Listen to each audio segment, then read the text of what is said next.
Senator Mark Walczyk, thank you so much for joining us here in the studio. It's good to have you. Good to be here. Thanks for having me. Well, I want to dive right in because you've been pretty committed to public service throughout your career. What took you down that pathway? What drew you in to public service? A community. I think, and this is probably true if anybody really digs down to find where they've found their life purpose. I grew up in a community, a church, a family that really believed in volunteering. So whether it was my school community and volunteer opportunities there, or through the Boy Scouts when I came up, or my church, or my family themselves, my nuclear and extended family, I really just grew up around a community that believed in serving. So looking back, there probably wasn't any other direction that my life was going to take, though I never really thought I would end up where I am today.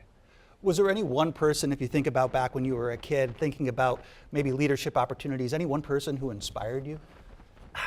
I mean, many, but probably my dad. Yeah. I would say my dad. By example, he's like a small country lawyer, and the kind of guy that if he needed to do a real estate transaction or a will, and he probably would not appreciate me saying this publicly, but if the old lady couldn't pay for it, he would let her pay in pies. So we'd come home with, Mrs. So-and-so baked our family a bunch of pies, and we knew that meant she couldn't pay the tab. But just kind of always giving back and in volunteering through our church and in our community as well. I would say probably my dad. And you can't discount a good pie, though. No, that's true. Some would say priceless. Priceless, absolutely. Some members of your constituency, our audience, may not realize that you're in the reserves. Yeah. Yeah. So tell me how that time spent giving your service in the military, how has that sort of shaped your philosophy and your leadership style? Yeah, so you talk about wanting to be called to, or about the need to be called to serve and what that feels like.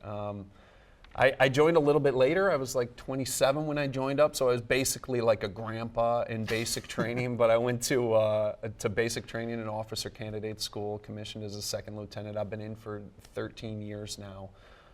As an engineer officer. It's 1 weekend a month, 2 weeks a year, plus some bonus time, but I've really enjoyed that service. The military is the great melting pot in the United States of America. I love serving in the Army. It's cool to bump up against my colleagues, both in the reserve, the active duty component, and the National Guard, and you get together, whether it's a big training operation or whether it's a deployment. I deployed last year to the Middle East. You really see how all Americans come together and get super mission focused. And I would say that's one thing that I've also carried out of that military experience. A Senate office and politics can get a little crazy and a little confusing, but if you practice good troop leading procedures, you have a good mission statement for your small team, which is your Senate office, and you know what that mission is, and that's serving the people of the 49th Senate District and making New York a better place to live, work, and raise a family for generations. You stick to that mission, and you're never going to work a bad day. In our chat before we started the interview, you taught me something which I didn't realize, which is you have geographically, the largest Senate district in the state. Yeah, I'll brag. Go ahead. Yeah, I do. So there's 150 assembly members and 63 state senators in New York State. So that's 213 districts, and the 49th Senate District is the biggest of all of them. What does that mean for you practically? It means a lot of driving. Yeah. So it stretches from Oswego County straight up to the St. Lawrence River, down through Lowville into the Mohawk Valley, and all the way down to Fulton County, so Johnstown, Gloversville, and straight up into the Adirondacks. So I've got Old Forge and Blue Mountain Lake, and gorgeous, gorgeous territory to do a lot of driving through. Yeah. What do those regions, is there a common thread? I mean, it's a pretty sizable stretch in terms of driving, but when it comes down to it, what do each of those small towns have in common? That's it. It's 100 towns, 45 villages, 5 small cities, rural areas in upstate New York, and a lot of them face similar challenges. You're talking about access to broadband, access to even cell phone service in a lot of areas that I represent, the basic infrastructure to support rural living and give people an opportunity to better their family and their situation. Jobs, critically important. And then we also, as I described a lot of those areas, you have the prosperity and then the sort of decline of a lot of Rust Belt cities in upstate New York that are looking for that next economic engine to come back in, and that's what we're focused on. You used the word grandpa earlier. You're not quite that age, but I think you have a big birthday coming up this year, if I'm not mistaken. Yeah, I'm turning 40. Yeah. Let's talk about age and how growing older, reaching that milestone, the big 4-0, how is that shaping your philosophy, and how has your thinking sort of matured or progressed over time? Probably not age so much. I'm kind of one of those age is a number. I've got 2 little ones at home, so I've got a 1 and a 3-year-old, and these little boys, I don't know if they're aging me quicker or keeping me younger. Either way, though, they're definitely changing my perspective. I love being a father, and having them to go home to every night and wake up to in the morning is definitely changed my perspective. I've always kind of been a big picture guy. That I liked what the Haudenosaunee Native Americans in central New York, which you know well. Their perspective on policy making was, we don't lay something down as a policy unless we're thinking about the 7th generation. And I've kind of always appreciated that big picture and long-term perspective in policy making, but there's something very personal about having a next generation in your home to realize that the things that you're doing today will have a direct impact. Are they weighing in on your policy positions yet? No, but my 3-year-old often sends me to work with a toy because he's worried that I'm going to get bored. Oh. Which is adorable. So I'll often have a monster truck or a Hot Wheels car in my office for the day. It's a good reminder, I have to imagine, though, when you see that car, that toy, who you're working for at the end of the day. Yeah, absolutely. Your kids may think your job is boring. Do you ever find it boring? What drives you? What keeps it exciting for you? No, it's always changing. I mean, you look at the New York State Legislature, and we've got 8,000 to 10,000 bills that get introduced, ideas for legislative changes introduced in a single legislative session. So you really never know what you're going to get. There's all kinds of, from those 213 legislators across the state of New York, there's all kinds of ideas that come from all different demographics, all different areas of the state.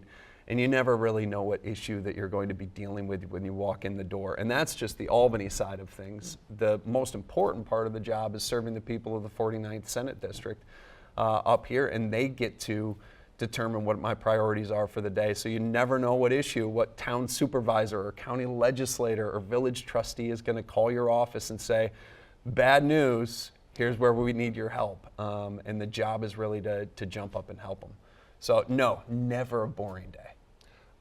How have you used your experience? You were a Watertown councilor, you served in the Assembly and now the Senate. How have those experiences, have they scaffolded? How have you been able to take a bit of each to become a better senator today, better lawmaker today? Yeah, I think so. I certainly, especially the local government, I'm a true believer that government closer to the people serves them the best.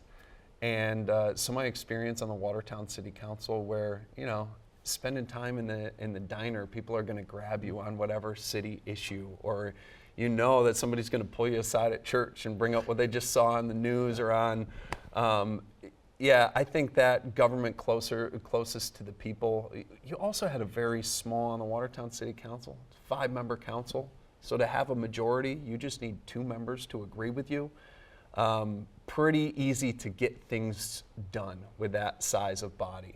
A little bit more difficult as you move up the layers of government, but I think that was by design. So I've certainly taken something from each layer, and I hope that it's making me do a better job today.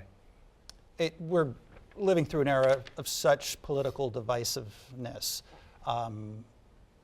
How are you coping through that, and how are you having conversations with your colleagues on both sides of the aisle to sort of overcome that? Or maybe you're not, I don't know. Is it important to have compromise? Where do you stand there? I think it absolutely requires leadership. It's a mixed bag. There's some legislators, like from New York City, for example, and New York State has a long-standing urban versus rural power balance issue, which I think we have to resolve as a state, and we need to bring that balance of power. But there's New York City members that I couldn't disagree with more on most statewide policies and political philosophies. But I could still have a cup of coffee with them in a great conversation. We could come to a mutual understanding about the constituencies that we represent. There's others that have decided that political division is the only route, that there's a tyranny of the majority. If we get elected, then we can make all of the rules.